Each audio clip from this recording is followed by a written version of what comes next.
Hey there, I'm Jack. Life was quite fantastic. I was successful and married to a gorgeous woman named Miranda. But you know how these stories unfold, right? Brace yourselves. My stunning wife, Miranda, was a few years younger than me, at 47, yet she looked like a youthful 35. Her personality could melt glaciers. Seriously, I've never encountered anyone as charming as her. She always knew the right things to say, a real silver-tongued charmer. Conversations flowed effortlessly when she was around. To me, her personality was worth its weight in gold. Now, let's discuss her job. Miranda had a degree and was a certified public accountant, CPA, leading the accounting department at a massive downtown hospital. We're talking billions of dollars passing through her office every year. The responsibility on her shoulders was immense, which meant late nights at work were commonplace. I understood it came with the territory and never once gave her grief about it. A supportive partner, that's me. Interestingly, we met back in college. She was just starting out, and I was there taking a few courses to earn my real estate license. Love? It struck me like a freight train. But I never delved into her life before we met, it wasn't important. We dated exclusively for nearly a year, and then bam, a ring and a marriage proposal changed everything. Miranda and I tied the knot in a beautiful wedding and had an epic honeymoon. Life was perfect. After our honeymoon, Miranda had big plans for her degree. Sure, it took a bit longer to graduate due to the arrival of our two incredible kids.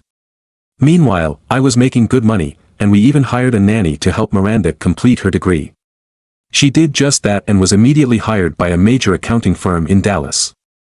Our loyal nanny stayed with us until the kids started school.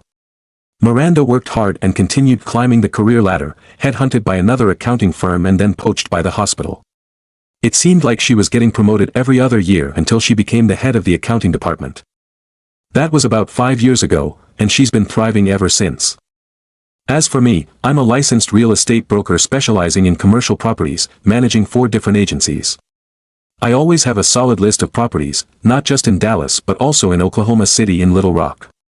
My job takes me on the road quite often between these cities. Our kids, Leo and Zara, are amazing. Leo has already earned his college degree and is working in San Francisco. Zara? She's still studying here in Dallas and is planning a June wedding right after she finishes her degree in May. I have high hopes she'll join me in the business after tying the knot. Zara possesses many of her mother's traits, and those skills are invaluable. She's going to excel. Let's go back to a year ago at Starbucks. I'm sitting in Starbucks, as I usually do, trying to reach Miranda.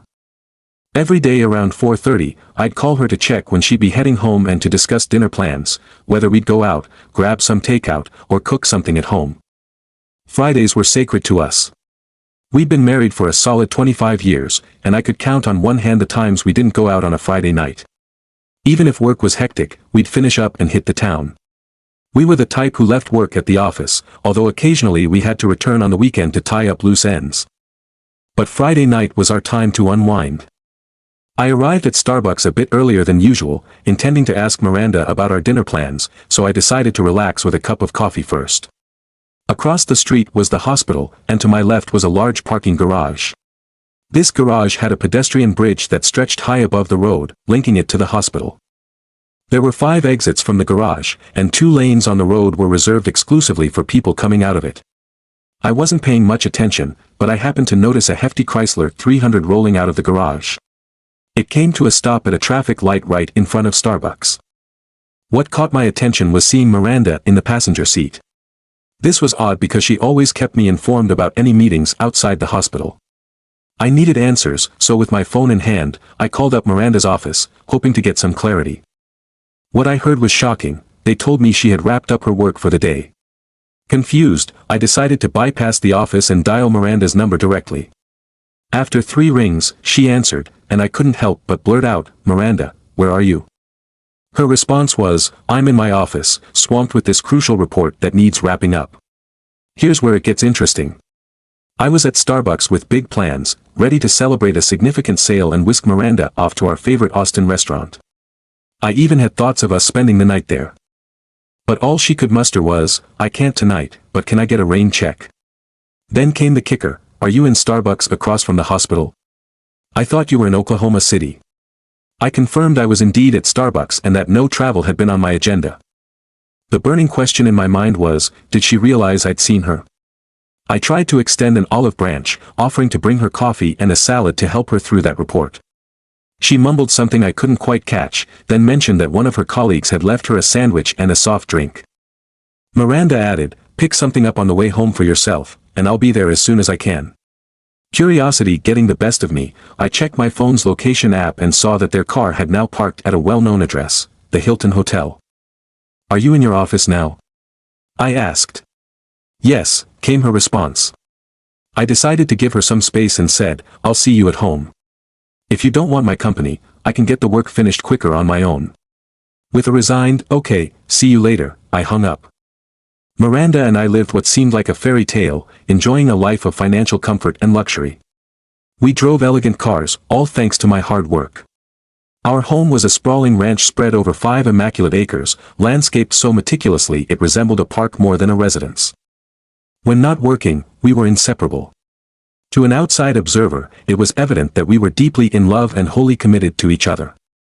Miranda made it a point to dance exclusively with me at social events, even if I told her it was fine to dance with other men. Her response was always that she didn't want another man's hands on her. She never gave me any reason to feel jealous. I never once entertained the thought of Miranda being unfaithful, it never crossed my mind. I believed our intimate life was fantastic, and I was wholeheartedly devoted to her. She was well aware of my strong stance on infidelity. I sympathized with Miranda, but she always seemed content and happy. I couldn't have imagined that if she wasn't satisfied at home, she would seek satisfaction elsewhere. I sat there for several minutes, feeling emotionally devastated, as if my entire world had crumbled around me. Several people asked if I was okay, and eventually, I just stood up and drove home. I was sitting alone in the dark when Miranda returned. She asked, "Why are you sitting in the dark?" I replied, "I've had a terrible day, and I'm upset." "Okay, what's your next question?" she responded. We never snapped at each other, but I felt justified in my inquiry. "You mentioned earlier that you were excited about closing a significant sale, so why are you upset now?" she asked. I replied, "Because I've recently learned some very disturbing news." I inquired, "What could be so terrible?" She responded, "If you don't know, then you've got no reason to ask." I stood up, poured myself a large brandy, and took it into the den to sit down. I skipped dinner, so the brandy hit me quickly. I remained in the den for about 30 minutes before getting up and heading to the guest bedroom to sleep. Miranda and I seemed to have the perfect life, surrounded by luxury and comfort. We drove high-end cars, and our home, a vast ranch on 5 beautifully maintained acres, felt more like a park than a residence. Our love was evident to everyone around us, and we were always together outside of work. At social gatherings, Miranda insisted on dancing only with me, even when I said it was okay for her to dance with others. She always replied that she didn't want anyone else's hands on her. Her unwavering commitment never gave me a reason to feel jealous or question her loyalty. I never doubted her fidelity, and I believed our intimate life was wonderful. My devotion to her was complete, and she knew my views on infidelity very well. Despite any challenges, Miranda appeared happy and content. I never imagined she would seek fulfillment elsewhere if she wasn't satisfied at home. When the realization hit me, I felt emotionally crushed, as if my entire world had fallen apart. People around me noticed my distress, but I eventually left and drove home. Once home, I sat alone in the dark until Miranda returned. She questioned why I was sitting in the dark, and I told her about my terrible day and my upset state. When she asked what my next question was, I felt justified in my frustration. She pointed out that I was excited about a big sale earlier, so why was I now upset? I explained that I had received some very disturbing news. When I asked what could be so terrible, she retorted that if I didn't know, I had no reason to ask. I poured myself a large brandy and retreated to the den, skipping dinner. The brandy hit me quickly, and after about 30 minutes, I headed to the guest bedroom to sleep. I spent the night tossing and turning, unable to escape the impact of what Miranda had done to our marriage. The betrayal haunted me, and I began to wonder if this wasn't the first time. How long had she been deceiving me? One thing was certain, I wouldn't tolerate being made a fool of.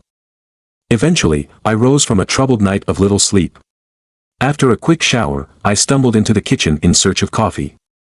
Miranda was already seated at the table and spoke first. "Good morning. How did you sleep in the spare bedroom? I slept terribly, to be honest. I don't think I even got an hour of sleep. Can you tell me what's bothering you so much? I looked at her, utterly baffled by her question before responding. Miranda, is there something you want to talk about? What do you mean? Are you upset because I had to work on a Friday night and we couldn't go out to dinner? When did work become more important than family? We've always dropped everything on Friday nights to enjoy a night out. Maybe work has become more enjoyable than spending time with me. Who is he?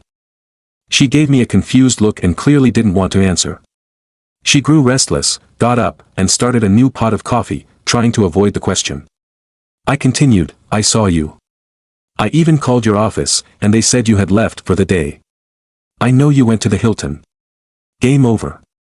How could you do this to us, to me, to our family? I thought we meant more to each other than some cheap affair. I'm sorry. I never intended for this to happen. I've been fighting it for over a year, and in the end, I was weak. My body responded, and I got lost. His name is David Alexander, my boss. We tried to be discreet so you wouldn't find out. I am so deeply sorry. First of all, you're well aware of my stance on infidelity. Our marriage is over. I have never been so hurt in my life. I've been betrayed by my best friend, my lover, my soulmate, my wife. We've always shared everything. Never in my wildest dreams did I think this would ever happen.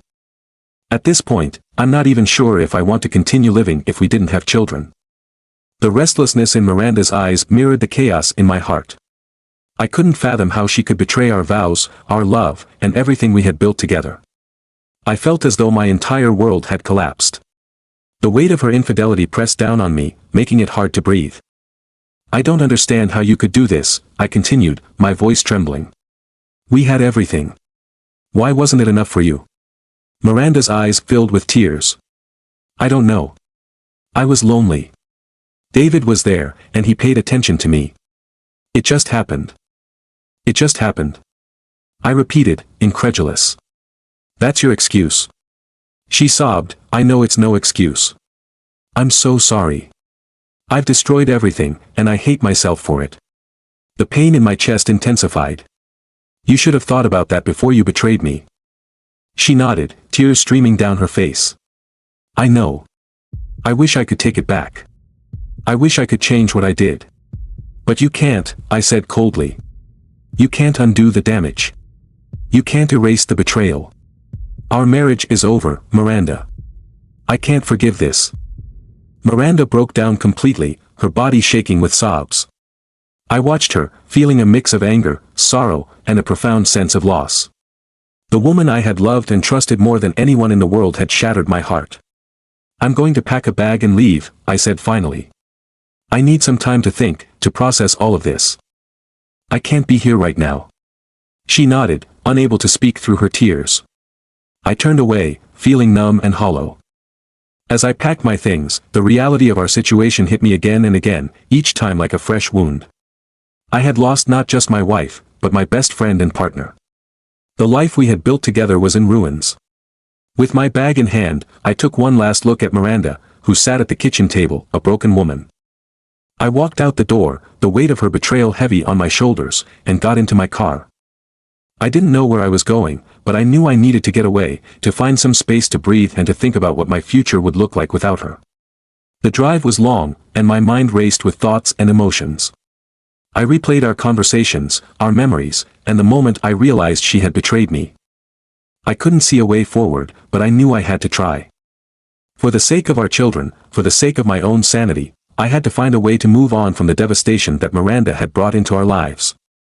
Miranda was crying hard at this point, visibly moved by the pain she saw in me. Yet, I didn't want her pity. Finally, she regained some composure and asked, "Is there anything I can do to mend our marriage?" The simple answer is no, I replied, but right now, I'm not thinking clearly, and I can't make any decisions about this. However, there might be steps you can take to regain your self-respect. First and foremost, the affair must end immediately. You should file a physical offense case against your lover, as it seems he took advantage of you. Both of you might lose your jobs because of this, but it's the right thing to do. Lastly, you should quit your job and then file a lawsuit against the hospital. You're a CPA, and finding a good job shouldn't be a problem. She paused before saying, I'm not sure if I can agree to all of that. I stood up to leave the kitchen. Where are you going? She asked. I'm leaving. I'll let you know where I'm staying tomorrow. I'll consult with a lawyer and try to make this as painless as possible. However, both you and your lover will not come out of this unscathed, mark my words. I won't be a fool. I'll call the kids this afternoon and let them know their mother cheated. Please leave the kids out of this. Aren't they part of this family too? Yes, but I don't want them to be hurt by this. It's too late to worry about that. They are adults and need to know. You're just worried about your reputation. With that, I packed 2 suitcases, gathered my business items, and loaded the car. When I returned to the kitchen, Miranda was still sitting at the table, crying. Miranda, do all the things I've asked, and if you want to talk, I'll be willing to sit down and discuss our marriage. I'll let you know where I'm staying. And with that, I was gone. I wondered if I would ever step foot in my house again. Our local Holiday Inn served a delicious breakfast, so that's where I ended up.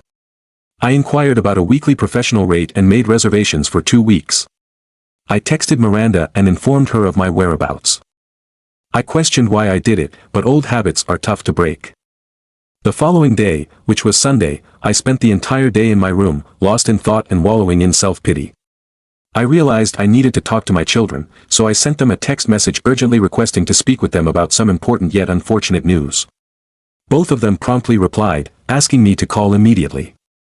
I broke the heartbreaking news to them that their mother had cheated on me and had been involved in an ongoing affair for the past few months. They inquired about how I had discovered it, and I shared the details. They were devastated but assured me of their support. They had numerous questions, but I had few answers. I informed them that I had moved out and was staying at the Holiday Inn near our old house. Sadly, we bid each other goodbye. Miranda called within minutes, distressed and accusing me of turning our kids against her. I didn't turn our kids against you, I responded. Your actions have hurt our children, and that's what you're hearing. I told you I was going to inform them. I won't tell your friends or your parents, that's your responsibility. But be aware, the truth has a way of surfacing eventually. I had just hung up the phone with her when there was a knock at the door. It was my daughter Zara. She came in, and we held each other, both shedding tears. She understood my pain, and I was grateful to have someone to share it with. We talked for over an hour, and she wanted every detail, which unfortunately I didn't have much of. Finally, Zara mentioned that she was going to see her mother. About 2 hours later, I received a text from Zara urging me to talk to Mom because there was much more to the story than I knew. I replied with an okay. Somewhat reluctantly, I called Miranda. I know Zara has been to see you, and she asked me to call and talk. I promised her I would, so let's talk. What I'm going to say will hurt. Are you sure you want to hear it? Yes. You've told Zara, and she obviously thinks I need to hear it too. So, let's hear it. Reluctantly at first, she disclosed the entire story of her affair. She had been an active participant. The narrative was painful to hear. The good-looking guy was more than 10 years younger than Miranda and over 15 years younger than me. I was furious and determined to confront him for wrecking my marriage. While it was understandable why Miranda got involved with him, it didn't excuse the fact that she had cheated on me, not just once but consistently for months. I couldn't get past that. My lawyer Sam is a personal friend, so I called him at home and explained the situation. He advised me to come to his office first thing the next day. Sam is a friend outside the office, but he's always professional in a business setting, and I knew he charged his clients, even friends, appropriately. I informed him of my intentions regarding Miranda, filing for divorce, serving her, and then waiting for the 90-day period. I wanted immediate legal action against her lover. I insisted on suing him for physical offense and also pursuing a lawsuit against the hospital. I believe there should be some moral clauses in the hospital's policies, particularly when upper-level management takes advantage of subordinates. They should bear some responsibility. Even if the lawsuit didn't lead anywhere, it would at least generate unwanted publicity. I asked Sam if there was any way to discreetly inform this guy's wife that her husband had been having an affair. Sam, the clever lawyer that he is, phoned David Alexander's home and spoke to his wife, posing as an accountant from the Hilton. He inquired about several credit card charges over the past 3 months and explained that there was a corporate rate that could save David a lot of money in the future. David's wife took about 10 seconds to grasp the situation. I'm sure she would be furious with him as well. An hour later, I received a phone call from Miranda. Why have you already brought disgrace to David's family? Are you at work? Have you accepted any of my proposals? Miranda, your actions have brought disgrace upon yourself and everyone involved. I am consulting with my lawyer to take the necessary legal actions. As for your proposals, we will discuss them when you have taken responsibility for your actions and ended this affair. Until then, there's nothing more to say. The conversation ended there. I knew that the road ahead would be difficult, but I was determined to stand my ground and protect my dignity. I replied, yes, I'm at work and still considering your proposals. That was the wrong answer. I had already consulted with Sam and had asked him to delay the divorce paperwork until I saw your response. Now I know. I hope you have a great life. Without waiting for a response, I hung up the phone, feeling hollow. My last hope for some form of redemption had disappeared. Miranda wasn't willing to consider any of the options I had suggested. I called Sam and instructed him to serve Miranda and proceed with the divorce as swiftly as possible. I didn't want any delays. I went to the bank and divided our accounts. We had always shared a joint account where our paychecks went. We never separated our finances into his and hers. I divided everything evenly, opened a new account in my name only, and ordered new credit cards. I informed my workplace and had my accounts transferred to one of the other brokers. I also took 30 days of vacation. I needed a break to clear my head, so I decided to go to Jamaica. Sam acted swiftly. The next day, Miranda was served and charged with adultery. David Alexander was sued, as was the hospital. I wasn't entirely sure if I had a valid case against Alexander or the hospital, but it provided some satisfaction. I didn't anticipate Miranda objecting or contesting the divorce. I informed everyone who needed to know that I would be away for the next 30 days. I wasn't certain if I would have access to email or cell phone signal. I purchased some beachwear and a good pair of running shoes and left abruptly. I felt like I was running away, but then I questioned what I was fleeing from, a cheating wife. Jamaica turned out to be enjoyable. I wanted to stay active, so I ran on the beach every morning. Initially, I could only manage short distances, but within 2 weeks, I was running 3 miles. I shed excess weight and became a sun-kissed beachgoer, relishing every moment. I even looked into the real estate market and found that property was surprisingly affordable compared to the prices I had seen. I envisioned retiring at the early age of 53. Even after dividing our accounts, I still had a substantial amount of money with no outstanding bills. The family house would also bring in money when it was sold. After careful consideration, I put a deposit down on a 2-bedroom beachfront bungalow. It was conveniently close to shops, restaurants, and bars. This change allowed me to disconnect from the world, a welcome break for someone accustomed to constant stress. I knew I had to return to Dallas to handle the legal proceedings. I didn't hold high expectations for the lawsuits, but I needed to check in and see what was happening. Closing bank accounts, transferring money, and visiting my kids were on my agenda, especially since Zara's wedding was approaching. I reached out to Zara, and she picked up on the first ring. "Dad, it's so great to hear from you. Where have you been?" I replied, "I've become a beach bum, and that's my new calling. Anyway, I'm back for your wedding. Is everything going as planned?" Zara reassured me, "Yes, everything is still scheduled for a week from Saturday, and all is set. Mom has been a tremendous help since she quit her job." This statement caught my attention. "Mom quit her job?" I asked. Zara clarified, "Dad, she resigned that first Tuesday afternoon after you left. She sued that guy and the hospital on Wednesday. If she could have found a suitable lawyer, she would have done it on Monday." I started to feel uneasy. Why didn't she inform me? I questioned. Zara responded, "Dad, where have you been? Did you have cell phone or email access? She tried so many times to reach you, and we eventually gave up." I didn't really know how to reply. I began with, "No, there was no cell phone reception or email where I was. In fact, I've only just turned on my cell phone for the first time. I see there are numerous texts and emails waiting. Mom has also been seeing a counselor twice a week for the past month. She's made a sincere effort to regain her former self. I've spent most of my time with her. She's a wreck and desperately needs someone with her." I acknowledged Zara's words but affirmed that my marriage with her mom was over. I'm not certain I can ever trust her again, especially since she had such a close relationship with her lover. Why would she want to return to me when what I can offer is good for me but ordinary for her? Mom loves you, and I don't think the physical aspect is an issue anymore, Zara insisted. I'll talk to your mom, maybe today, but I'm not making any promises. I believe our marriage is beyond repair, but I assure you will be a united front for your wedding. I don't want anything to spoil my child's big day. After the phone call, I visited Sam's office to check on the progress of our legal actions. The divorce was proceeding, and the judge would finalize it within 30 days. The two other legal cases were more complicated. David Alexander had lost his job and had a divorce action pending against him as well. His life had taken a significant hit. The hospital was denying any responsibility. Sam mentioned that Miranda had cases against both of them, and he believed her chances were better than ours. I decided to drop our case against Alexander but keep the hospital case open to see how they would respond. The initial hearing was scheduled for 2 weeks.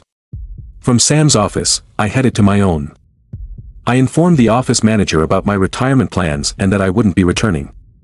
I wasn't wealthy, but living in Jamaica was affordable, and I could manage on a budget for quite some time. Plus, we still had the proceeds from selling our house. I needed to discuss this with Miranda because she was still living in the house. For the first time in several weeks, I found myself pulling up to my house.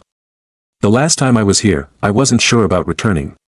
Miranda opened the front door before I could step out of the car. Hello, Jack. You look fantastic and so tan. You've also lost weight, she said. I replied, yes, the last 4 weeks have been good to me. My old clothes don't fit me anymore. We settled in the kitchen, and Miranda brewed a fresh pot of coffee. We have a lot to discuss, and I'm not sure where to begin. You know our divorce will be finalized in 30 days. We'll need to divide the property, including the house. What would you like to do with the house? Miranda replied, I haven't really thought that far. I suppose we could sell it, although I hate to let it go. It's been our home since we got married. Would you like to buy my share and stay here? I asked. No, the house is too large for just one person, and it holds too many memories, mostly good ones. I can't stay here, so I guess we should list it. Do you know any good real estate agents? Miranda said, I'm sure I can find a realtor, but I can't sell our home because I've just submitted my retirement paperwork. After Zara's wedding, I'm going back to Jamaica to live. I feel at home there without any cell phone or email connections. It's a completely disconnected life, and I love it. I've been able to exercise daily, eat well, and not only get fit but also shed all the weight I've been trying to lose for so long. Those are my plans. What about yours? I don't have any plans, Miranda responded. I'm just taking it day by day, trying to move past how I ruined our marriage. I'll be okay. I'll find an apartment near Zara and eventually return to work. I'm not rushing back, but someday I'll run out of my share of our money. How can you afford to retire? I explained, living in Jamaica is inexpensive. It's a simple life, and I don't need all the luxuries we have here. I can live there without touching my savings or selling stocks. I'll be fine. This house should sell for $1 million, so we'll have that to share too. Have you seen Zara? Miranda asked. No, but I spoke to her on the phone for nearly an hour this morning, and I made her a promise that I hope you'll help me keep. I assured Zara that we would attend her wedding together. I want nothing to mar her special day. Do you know when Leo's flying in for the wedding? He's arriving next Wednesday, and I had planned to meet him at DFW unless you'd like to, Miranda said. I thought it would be nice if he stayed here at the house. I'd like to accompany you to the airport to welcome Leo. It's been over a year since we've seen him, and maybe we should greet him together. I'd appreciate that, I replied. This house is quite large. Would you like to stay here as well? It'd be nice to have everyone under one roof again, especially since we're hosting the reception here after the wedding. The big marquee will be set up on Monday, and the caterers have all the food and drinks ready. That's how it unfolded. Miranda and I seemed to reconnect just like before the affair. We could talk without getting angry and communicated rationally. We worked together tirelessly to organize Zara's wedding, and having Leo there to help was a blessing. The night before her wedding, Zara stayed in the house with all of us. We sensed the tension, but having our family together one more time was very special. We all knew the house would be gone by next year, and there would be no more family gatherings in our old home. Zara's wedding went off without a hitch. She looked stunning, and I felt like I had lost my daughter. I knew her husband was a great match, but I secretly hoped he realized the real treasure was Zara. The place was adorned with fresh flowers, and champagne flowed all night. We had one of the top bands from Dallas, and the dancing continued into the early hours of Sunday. Miranda and I danced together for most of the night. I had pledged to Zara that we would attend as a couple, and I don't think we disappointed anyone. Miranda looked fantastic, and I shared many dances with her. I found my body responding to her just as it had in the past. I was a bit drunk and overwhelmed. I might regret this in the morning. Suddenly, Miranda said, "You know, Jack, if we share a bed tonight, we'll be sharing more than just the bed." "What's bothering you, Jack? Please do it one more time for old time's sake." "Please, Miranda, I'm sorry, but I can't do this. I know you're still involved with someone else. I can't believe you." Leaving Miranda in tears, I packed my bags and drove to the Holiday Inn. My cell phone woke me up the next morning. It was my son. "Dad, what did you say to Mom last night? She cried all night." "Son, this is a bit awkward to tell you, but she's still involved with someone else. I'm not happy right now. I know you're flying back today, and I'll come over in 2 hours to drive you to the airport, but I don't want your mother to come along, and I don't want to see her." I stayed an additional 3 days before returning to Jamaica. Sam had received a settlement offer from the hospital. They initially offered $500,000, but we settled out of court for $750,000. After taxes and Frank's fees, I was left with $500,000, which would go a long way. I said my goodbyes to everyone except Miranda and boarded my plane for the next chapter in my life. Back in Jamaica, life felt great. I spruced up my little beach bungalow and bought a used Jeep. I kept up with my beach runs and sunbathing. Now and then, I'd receive mail or a postcard from one of the kids. One day, I received a letter from Sam. He filled me in on all the news. My divorce had gone smoothly, and now I was a free man. Miranda had won both her court cases, with the hospital paying her $5 million and Alexander being charged $1 million he couldn't afford, leading to his bankruptcy. Good for Miranda, she was financially set for life and wouldn't have to worry about money. Sam also mentioned that the house was sold, and most of the furniture was put in storage. There was no word about where or how Miranda was living, not that I really cared. She had hurt me once, and I wasn't going through that again. I heard from Zara about once a month, and she always teasingly called me a fool and assured me that Mom was doing fine, telling me not to worry. I couldn't help but worry that Zara had given up on me. Leo wasn't the best at staying in touch, but I wasn't concerned because he had a busy social life. Several wonderful months passed, and gradually, I began feeling like a human again and started desiring the company of a lovely woman. Just a few miles away were the main commercial areas of the island, where many resorts made the island famous. Quite a few middle-aged women came to these resorts for various reasons. The resorts hosted dances 3 or 4 times a week, and it was rare that I couldn't find a nice-looking woman to chat with. This usually involved lots of dancing and wine. That's how I met Dolly. She was petite, around 5 feet 2 inches, with brown hair and striking deep blue eyes. Dolly worked as an investment broker and needed a break from the stock market stress and the daily grind of making money for people. We danced the night away and enjoyed plenty of wine. The music was still playing when she suggested we step outside for some fresh air. We strolled down to the beach, and she suddenly kissed me. We talked, and I found out she was staying at the resort for a month. I proposed showing her around the island, and naturally, we ended up back at my bungalow.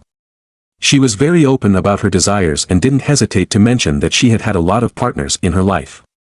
Despite being 38, Dolly had never been married or had kids and hadn't found the right person yet. She wasn't certain about having children but definitely wanted to meet the right partner and settle down eventually. Dolly spent the entire month with me at my bungalow, only returning to the resort to fetch more clothes. I had never connected with anyone the way I did with Dolly. We never explicitly said, "I love you," but there was an unspoken understanding that conveyed that message without us having to utter the words. As her 30-day vacation was coming to an end, neither of us wanted to spoil the mood by discussing what would happen when she left. The night before Dolly was set to depart, we moved her back to a room at the resort. There was a dance that night, as was customary before a large group left. Naturally, we attended, given our shared love for dancing. Things were heating up on the dance floor when I spotted her across the room. She was in a booth and getting intimate with someone. Dolly immediately sensed something was wrong and asked me about it. I simply mentioned that I had seen my ex across the room, engaging in inappropriate behavior with her boyfriend, whom I thought had disappeared long ago. I told Dolly that I had to say something to them, so we approached their booth. "Miranda, it seems my suspicions were right, and you never stopped seeing this guy," I said. Miranda pushed David away and began straightening her dress. "What are you doing here?" she asked. "I live here, have you forgotten? You told me your affair was over and that you never wanted to see this guy again. What's going on? Were those all lies?" David got out of the booth and tried to confront me. "You're divorced now, so who she sees and what she does is none of your concern. Although I'll admit that we never stopped sleeping together," David said. "Yes, I suspected as much," I replied. "However, I don't appreciate being lied to and deceived. My ex-wife has been doing that. We were once in love and would never have lied to each other. I can only blame you for changing the woman I loved. Your actions broke up both our marriages, and the word jerk doesn't begin to describe the unhappiness you've caused." David held me up with one hand and continued with his threats. I dropped to the floor. At that point, the bouncers swarmed our table, and Dolly explained how this man had attacked me. There were several witnesses to the incident. An ambulance was called, and I was rushed to the hospital. I was unconscious the following morning. After regaining my senses, the police interviewed me. They asked if I wanted to press charges, and naturally, I said yes. Dolly was there, holding my hand, and she had been with me throughout the night. The past 30 days had been the most unforgettable and joyful time of my life. I had never had so much fun and felt so comfortable with anyone before. I had to admit I had fallen in love with her. "Please stay with me," I pleaded. "Don't go back to work in your old life. I'm not wealthy, but we'd have enough for a comfortable life without ever having to work again. I love you, but I need some time to think about giving everything up." Part of me immediately says yes, but there are some loose ends I need closure on before making that commitment. Can you understand? Understand? Take as much time as you need. You know where I live. Dolly kissed me and left as she had a plane to catch. It felt like the second love of my life had just walked away from me. I stayed in the hospital for 2 days. I heard that Alexander was out on bail but might be facing jail time. I packed a small suitcase and returned to Dallas to see my lawyer. Sam was happy to see me but shocked at the state I was in. "Jack, what brings you back to civilization?" he asked. "I need legal advice. Do you remember that I received a small settlement from the hospital?" "Yes, it was for $750,000. Why?" "I was wondering if, since Miranda and I were still technically married, she's entitled to half of that under community property law." "Yes, technically she is, but her settlement was for $5 million. Why would she want half of yours?" "I don't know if she's interested or not in my settlement, but I want half of her payment." I was perfectly fine with her having it because I thought she had ended her affair with her ex-boss and agreed to all my conditions. However, I've recently found out that she didn't stop seeing him, even after we separated and before the divorce. In fact, she's still seeing him. I informed Sam of her whereabouts, and that same afternoon he hopped on a plane to Jamaica and hand-delivered the legal documents to Miranda. He later reported that she had already spent a significant chunk of her settlement money. She reluctantly wrote the check. I stayed with Zara and her husband and shared with her what I had uncovered. Zara admitted she had suspicions, but Mom had denied any involvement with David.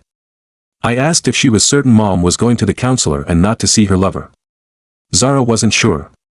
Sam returned the next day with some good news. Miranda had reluctantly agreed to split the money minus her share of my settlement. I headed back to Jamaica, and upon arriving at my bungalow, I found Dolly sitting on my patio. She said, "If you can stand having me around, I'm here to stay. If you'd have me, would you do me the honor of marrying me?" Without any hesitation, I said, yes. Dolly and I tied the knot with some of her friends in attendance. Life was great. Miranda, having spent a good portion of her settlement money, had to return to work and couldn't establish a lasting relationship.